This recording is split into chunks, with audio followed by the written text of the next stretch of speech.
ओम शांति।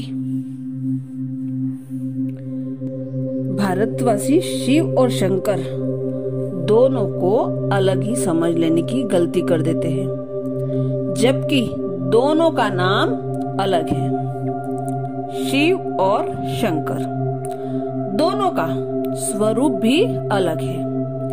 एक है निराकार ज्योतिर्लिंगम और दूसरा है आकारी देव पुरुष।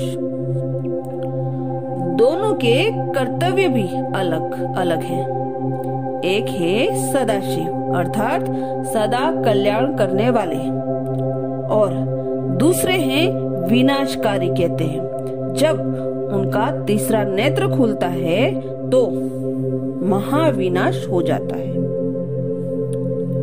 जब एक कल्याण करने वाले और एक प्रलयकारी है तो फिर दोनों पर एक कैसे हो सकते हैं?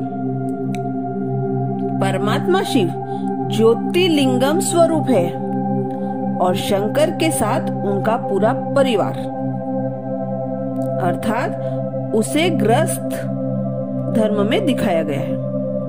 माता पार्वती, पुत्र गणेश और कार्तिकेय जब भी कोई मंत्र देते हैं तो वह ओम नमः शिवाय का मंत्र देते हैं। कभी ओम नमः शंकराय का उच्चारण तो नहीं कराते। भारत में सभी जब शिवरात्रि का त्योहार मनाते हैं तो उनको भी शंकर रात्रि नहीं कहते। शंकर को हमेशा ध्यान मुद्रा में दिखाते हैं। तो सवाल उठता है कि वह किसका ध्यान करते हैं? अगर शंकर ही महादेव थे तो फिर कैलाश पर्वत पर बैठकर उन्होंने किसकी आराधना की, किसकी तपस्या की? उनसे श्रेष्ठ कौन था? जो भी कैलाश मानसरोवर जाते हैं वह यही कहते हैं कि कैलाश पर्वत दुनिया का सबसे बड़ा पर्वत है, शिवलिंग है। पूरा पर्वत ही शिवलिंग के आकार में है। वहां बैठकर शंकर ने भी तो शिव की तपस्या की थी। उनको तपस्या करने की क्या आवश्यकता थी? क्योंकि उनको एक महत्वपूर्ण कार्य सौंपा हुआ था। आंख खोलते ही महाविनाश होना चाहिए। इस कार्य को करने के लिए कितनी प्रचंड शक्ति की आवश्यकता थी। इसलिए इतने सालों तपस्या कर उन्होंने परमात्मा शिव से यह शक्ति प्राप्त की, तब वह अपना कार्य यथार्थ रूप से कर पाए। इसी तरह कई लोग अमरनाथ की यात्रा पर जाते हैं। अमरनाथ का महत्व इतना ज्यादा क्यों है जो हर साल लाखों यात्री वहां यात्रा करने जाते हैं?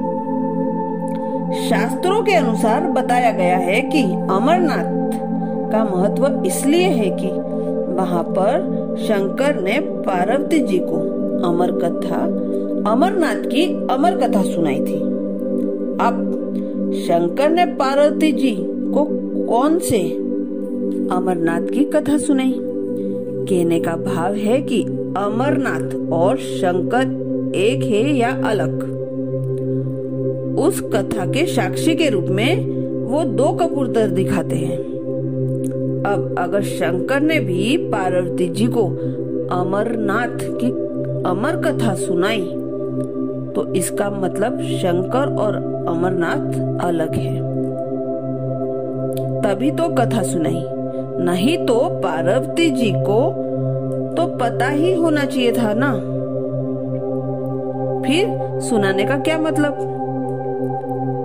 भावार्थ यह है कि परमात्मा एक है जिसको किसी भी प्रकार का व्यक्त आकार नहीं है, जो इस दुनिया के व्यक्त आकारों से परे है, क्योंकि वे एक चैतन्य शक्ति है और उनका ज्योति बिंदु रूप है। अच्छा, ओम शांति।